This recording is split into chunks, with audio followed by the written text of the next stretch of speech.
I also get my annotating pen tool here on the side. It's going to give me a few quick actions that I'm able to use to navigate around the screen a little bit easier. At the top, I get a little arrow. That's a back action. So essentially, it's gonna let me go out of back. At the top, I get a little arrow. This is my back icon, so it's going to let me go back out of different pages on my interactive display. Under that, I get a little house icon that's going to let me go back to the home screen of my interactive display.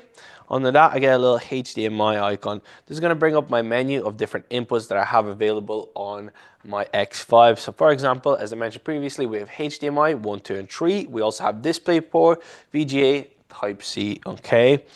If I click back into that HDMI icon, I'm able to adjust the brightness of my screen and I'm able to adjust the sound of my interactive display as well.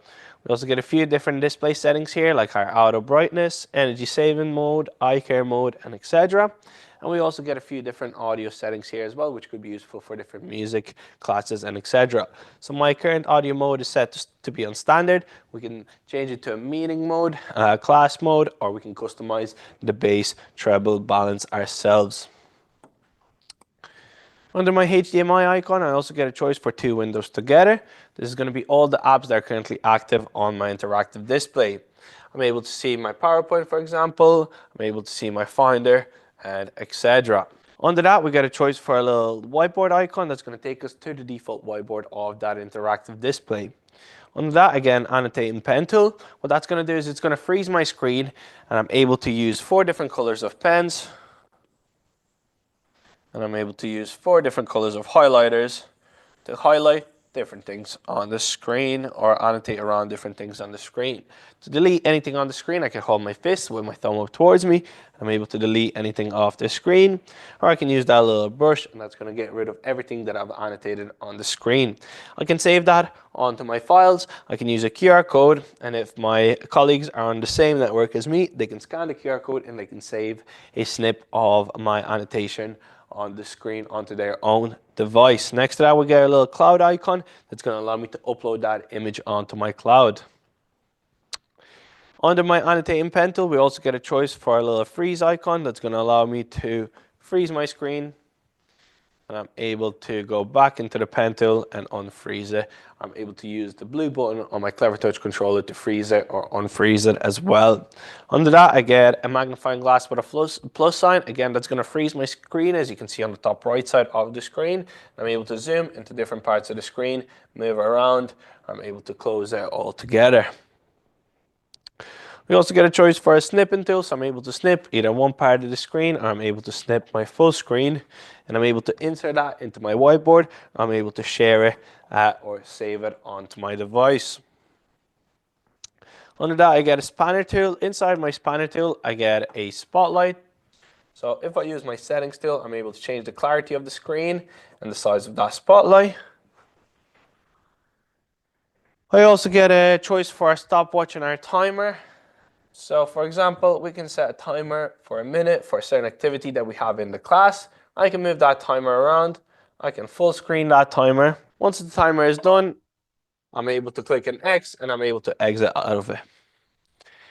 Under my spanner tool, I also get a choice for a lock. So if we have multiple users on our Clevertouch X5, we're able to set different passwords for different users and we're able to lock the screen once we're done using it.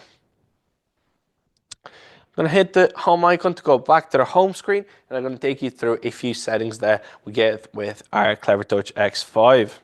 At the top, we get a few different network and internet options. We can turn on our either Ethernet, which is our wired network, or our wireless network, and we can connect it that way. We can also turn on our VPN as well. Since we have the Google Play Store, we can download a VPN third-party app as well. We have different options here as well, like our hotspot or share network, so we can share the hotspot from the interactive display to our customers or our students. Here we have different connected devices, essentially Bluetooth devices like our speakers, microphones, and etc. Under that, you get different apps that are currently downloaded on that interactive display. Inside here, we can give different permissions for different apps.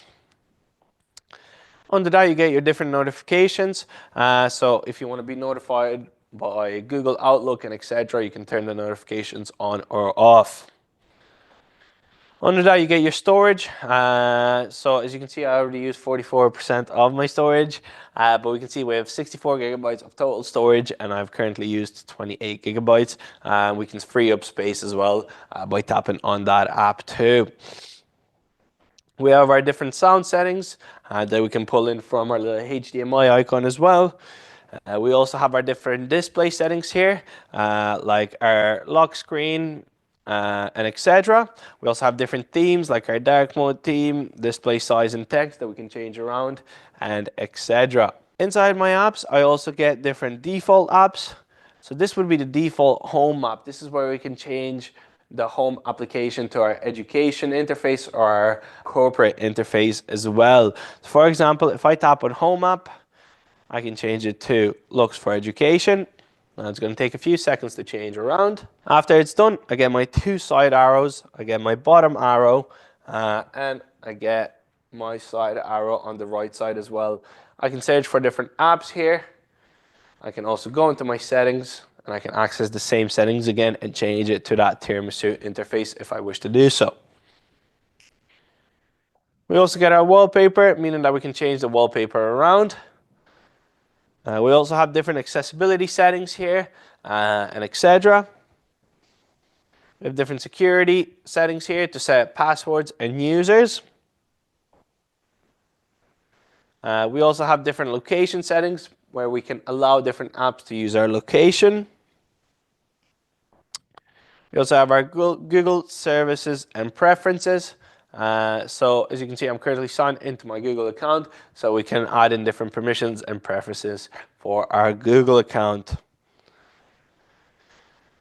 Inside our advanced settings, we also get different regions, different inputs and outputs where we can rename our inputs and outputs. And we also get our default home app here as well as we do in our apps. We also get our startup and shutdown settings here as well. So it could be useful to get the screen to turn on at 9 in the morning, for example, if the school is open at 9, and if the school closes at 3 p.m., we could get the screen to turn off at 3 p.m. as well. At the bottom, we have startup and shutdown task. As you can see, I currently don't have it set up, but I can tap on plus. I can set the screen to turn on at 9 in the morning every day, Monday, Tuesday, Wednesday, Thursday, Friday. And we have a shutdown task as well. We can get it to turn off at 5 p.m. Monday, Tuesday, Wednesday, Thursday, and Friday. I can save that. Now the screen will turn on every day at 9 a.m. and shut down every day at 5 p.m. We have different administrator settings where we can enable them. We can have different settings on like wake on LAN. So once the internet is connected to the screen, it'll turn on its own and etc. We have our different system settings here. This is where we can also find our system updates. So it would be at the very bottom, we have our system update available here. If I check for update, it should be up to date. Yeah, so my screen is currently up to date, but yours might not be once you receive it. So just make sure you check for any system updates. And at the bottom, we also have our about settings, so different settings of our device, different versions, Android version, and etc.